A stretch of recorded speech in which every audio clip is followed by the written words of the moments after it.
Don't die alone, unmourned, and unloved. With Sanctuary of Reality, my comic review series. Time now for Cerebus, issue 300, the 35th and final chapter of Latter Days, and the final chapter of the 16th and final phone book of the series, The Last Day.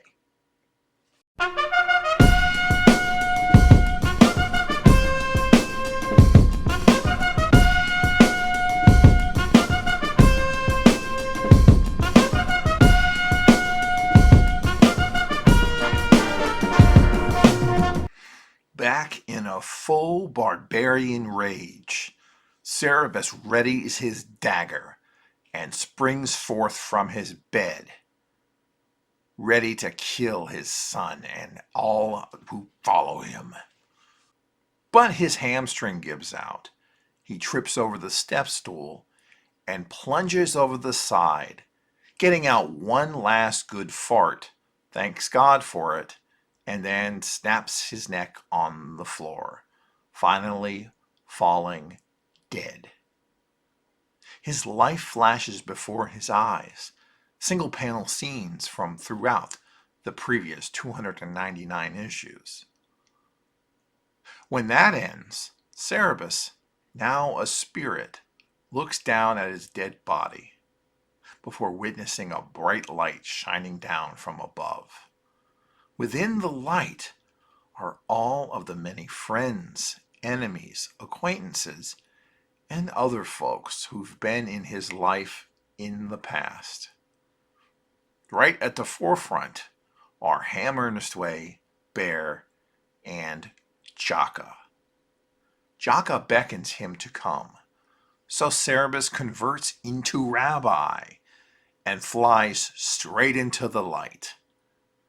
But when Cerebus notices that the most holy person he's ever known, Rick Nash, is absent from this assembly before him, what will be his reaction? So there you have it, the fruit of 26 years and 3 months labor, and it took me 5 years to finish reviewing it. It's a great final issue. There's one last laugh, there's one final visit with old friends, and there's one last obstacle for Cerebus to try and overcome. I think this is probably the best possible ending that we as fans could ever expect. You will probably be left wondering, did Cerebus go to hell? I mean, after all, as a society, we're under the impression that going into the light is a good thing when we're dying, right? Even Dave Sim has said on record that he doesn't know where Cerebus ended up.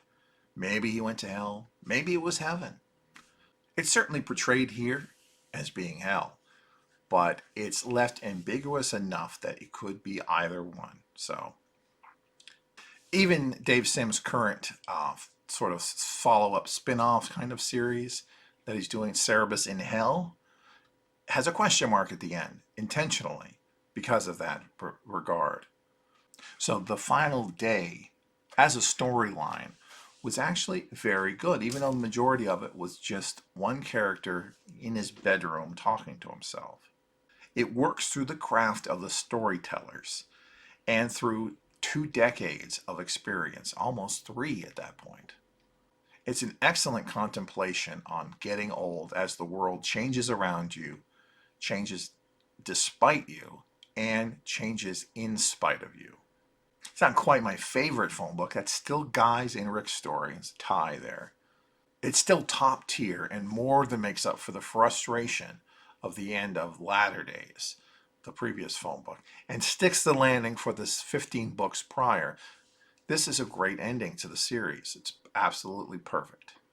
Speaking of which, having finished rereading Cerebus at last, does it still hold out for me as one of the greatest comic series that I've ever personally read? Absolutely. In my experience, there are very few series that can, in their pages, show the gamut of what a comic book is capable of, and more. From its highs to its lows, it never stops being the best that this medium can be. It's only a matter of time before I go back and read it again from the beginning. Next time, Cerebus returns from the dead and hopes that his enemies don't notice that his neck is broken.